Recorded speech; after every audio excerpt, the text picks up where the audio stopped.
অনুভূতিতে আঘাত আনে, আর কিছু কিছু সম্প্রচারের অযোগ্য।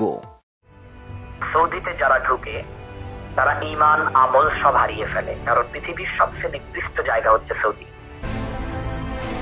মুসলমানদের পবিত্র ভূমি নিয়ে এভাবেই কটাক্ষ করেন তিনি। শুধু তাই নয়, নারীদের সাথে গল্প করতে গিয়ে তিনি যেন হিতাহিত জ্ঞানটাও হারিয়ে ফেলেন। জিন্দিগি তো আল্লাহর পথে যাব না, আমার পথে আসবে। যেতে চেয়েছিলাম প্রতি মাসে কিন্তু টাকা টুকা দিয়ে বাদ দাও না। একজন ধর্মভীরু মানুষকে এভাবে বলতে পারেন? প্রথমে বিশ্বাস করতে কষ্ট হচ্ছিল, কিন্তু পরে পরিষ্কার হয়ে যায় নারীদের সাথে যখন তিনি গল্পের ছলে টাকা চেয়ে বসেন। 3 দিনের ভিতরে আমার 2 লাখ টাকা লাগবে, যদি আমাকে সত্যিকারের ভালোবাসো আমার 2 লাখ টাকা ব্যবস্থা করে দাও। এমন অডিও বার্তায় বিশ্বাসী নয় টিম 360 ডিগ্রি। তাই এবার একটি ভিডিও দৃশ্য দেখাতে চায়, যেটা পেয়ার নিজেই মোবাইল ফোনে ধারণ করেছিলেন। এক পর্যায়ে তিনি এতটাই অশ্লীল আচরণ করেন যে সেটা সম্প্রচার এবং সাংবাদিকতার নীতিমালার কারণে পুরোপুরি প্রচার করাও সম্ভব না।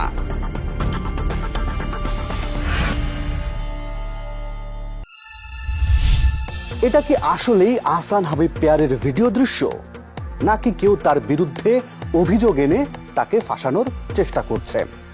আসলে তার মতো জনপ্রিয় মানুষের বিরুদ্ধে এমন অভিযোগ আর ভিডিও দৃশ্য দেখলে যে কারোরই সন্দেহ তৈরি হতে পারে। আর সেই সন্দেহ দূর করতে হলে আবারও দেখা করতে হবে আহসান হাবিব পেয়ারের সাথে। দেখা যাক এবার তিনি কি বলেন। রাজধানীর খিলগার তিলপাপাড়া, বেলা তখন 1:30। আহসান হাবিব পেয়ারের সাথে সাক্ষাৎ করার আগে টিম 360 ডিগ্রি একটি পরিকল্পনার ছক আঁকে।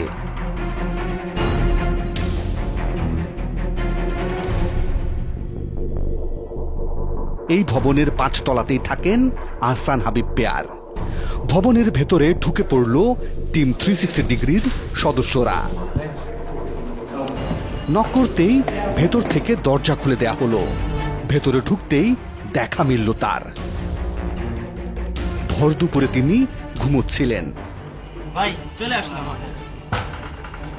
আমাদের উপস্থিতি দেখে উঠে বসলেন। প্রথমেই জানতে চাই, একজন মহিলাকে উত্তক্ত করেন, তার কাছ থেকে অনেক টাকা নিয়েছেন। আল্লাহ হাওলা লা কুওয়াতা ইল্লা বিল্লাহ। এটার অর্থ কি? মোটেও না, আমি এরকম করি না। এবার তার নিজের পর্ণ ছবিগুলো তাকে দেখানো হলো। এটা কি আপনি?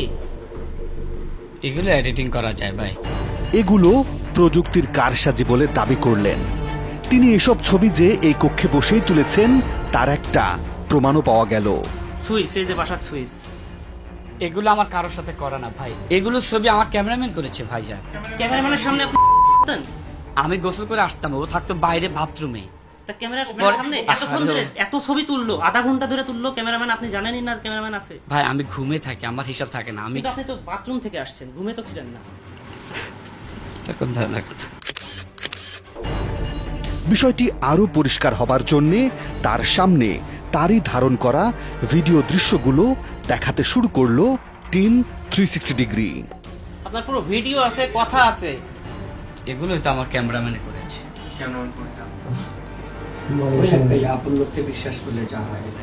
আচ্ছা, আপনার একটু ডেস্কটপ দেখাবেন আমাদের? আপনার ওখানে অনেক দেখতে চাচ্ছি। আপনার এরকম নাই মেয়েদের ছবি কেন? এরা কারা? কম্পিউটারের বিভিন্ন ড্রাইভ থেকে বেরিয়ে আসতে থাকে একের পর এক অশ্লীল ভিডিও দৃশ্য। আপনার সব ডেস্কটপে শুধু পর্ন কেন, মেয়েদের ছবি কেন?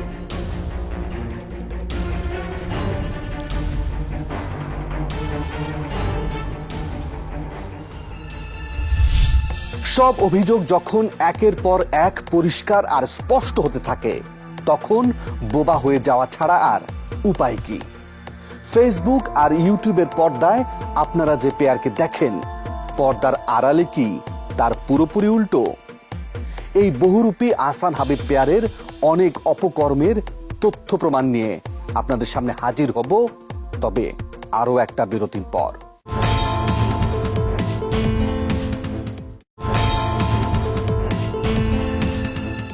অপরাধী যখন ধরা পড়ে তখন নানান ছল চাতুরির আশ্রয় নেবার চেষ্টা করে। আহসান হাবিব পেয়ারও তাই করেছেন। নিজের সব দোষ চাপিয়েছেন ক্যামেরাম্যানের উপর। সেই ক্যামেরাম্যানকে খুঁজে বের করতে হবে, যেতে হবে পেয়ারের গ্রামের বাড়িতেও।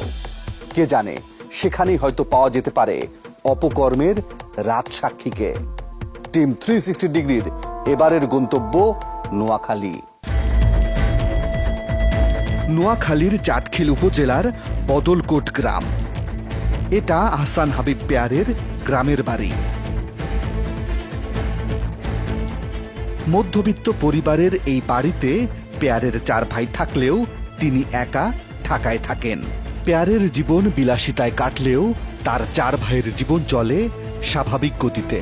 আমরা কেউই অত উপরে না, আমরা মোটামুটি চলে মতন আছি আলহামদুলিল্লাহ। আমাদের নিজের রুজি নিজে আল্লাহ তাআলা চালাইতেছেন। আমাদের অত বেশিও না, চলা মতো আর কি, বেশিও না কমও না। ছোট ভাই মোটামুটি ভালো অবস্থানে আছে হিসাবে ভাই আম্মার জন্য খরচগুলি দিতে হয়। আপনাদের না, আমাদের খরচটা মন নিজে করতে না। এবার রাত সাক্ষীর মুখোমুখি টিম 360 ডিগ্রি। প্রথমেই জানতে চাই পেয়ারের সেই ভিডিওটি তিনি গোপনে ধারণ করেছিলেন কিনা। ঠিক আছে, উনি তো বলছে যে ভিডিওটা আমি করেছি, তো আপনারা ওই ভিডিওটা চালু করে দেখেন কি ওটা আমি করেছি নাকি ভিডিও, দেখলে বুঝতে পারবেন। এবার তিনি আহসান হাবিব পেয়ারের সব অপকর্মের সাক্ষ্য দিতে থাকলেন। উনি আমার একবার অফার করছিল যে আমি যদি আপনার বিভিন্ন জায়গাতে মানে নারী নিয়ে আসতে পাঠাই আপনি কি যাবেন? তো আমি বলছি ভাই আমি আবার চাকরি করি, আমার কাজ যতটুকু আপনি অতটুকু আমাকে কাজ দেন, বেশি কিছু দিয়েন না। ওনার যে ব্যাপারটা এটা একদম শিওর, কারণ আমার কাছে কিছু প্রমাণ আছে। বাসায় আসতো, আসার পরে আমাকে বলতো যে তুমি বাইরে হয়ে যাও, 1 ঘন্টা পরে আসো, 2 ঘন্টা পরে আসো।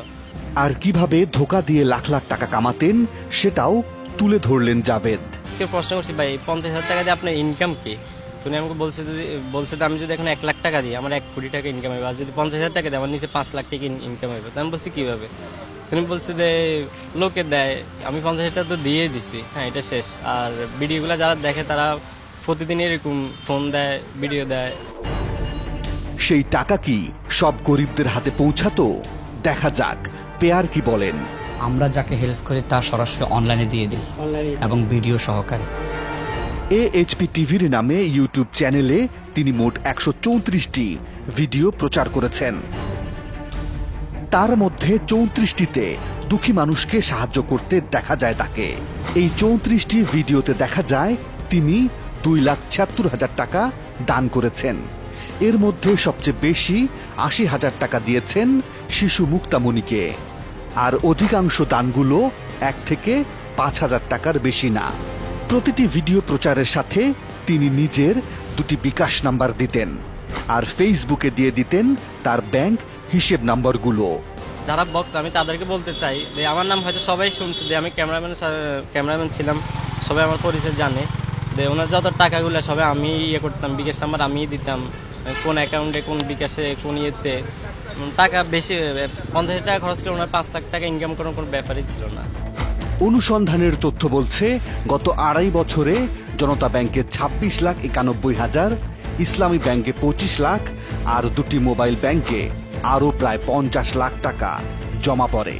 সব মিলে টাকার অঙ্ক দাঁড়ায় 1 কোটিরও বেশি, অথচ তিনি দান করেছেন মাত্র 2,76,000 টাকা।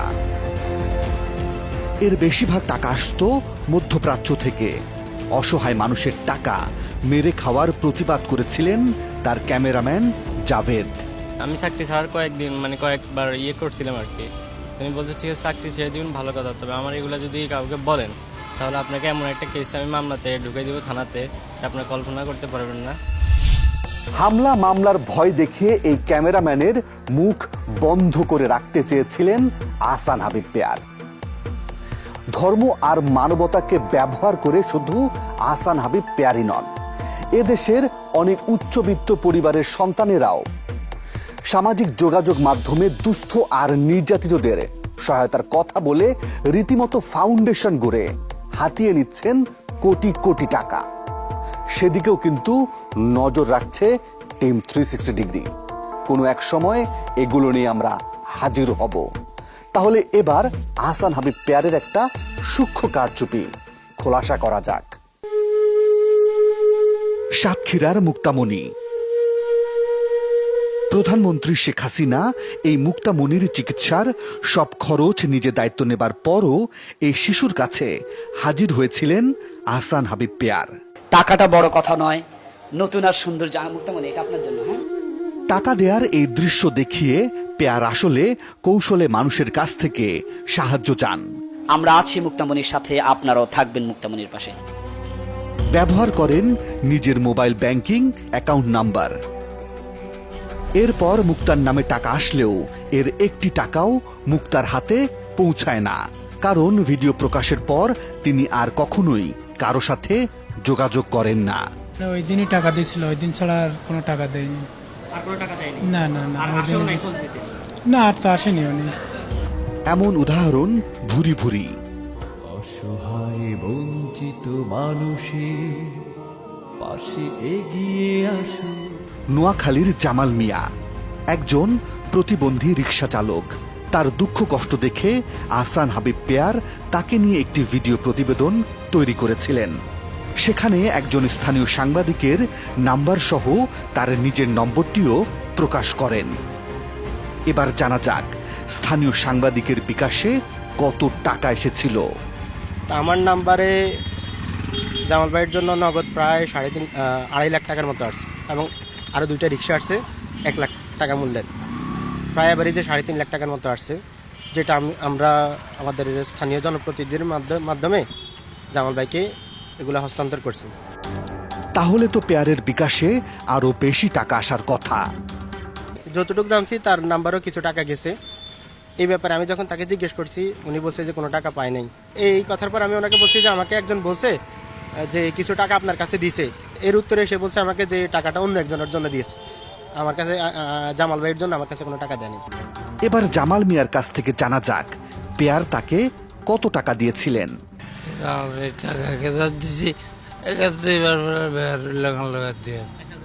মানে শুধুমাত্র আপনাকে ওই দিনকেই 1000 টাকা দিয়েছে, এরপরে আর কোনো টাকা পয়সা দেয়নি?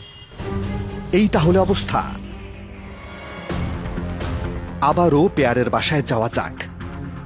এরই মধ্যে সাইবার ক্রাইম ডিভিশনের অতিরিক্ত পুলিশ কমিশনার নাজমুল ইসলামের নেতৃত্বে ঢাকা মহানগর গোয়েন্দা পুলিশের একটি দল পৌঁছে যায়। উদ্ধার করা হয় কম্পিউটার, ল্যাপটপ, অশ্লীল ভিডিও বানানোর সরঞ্জাম।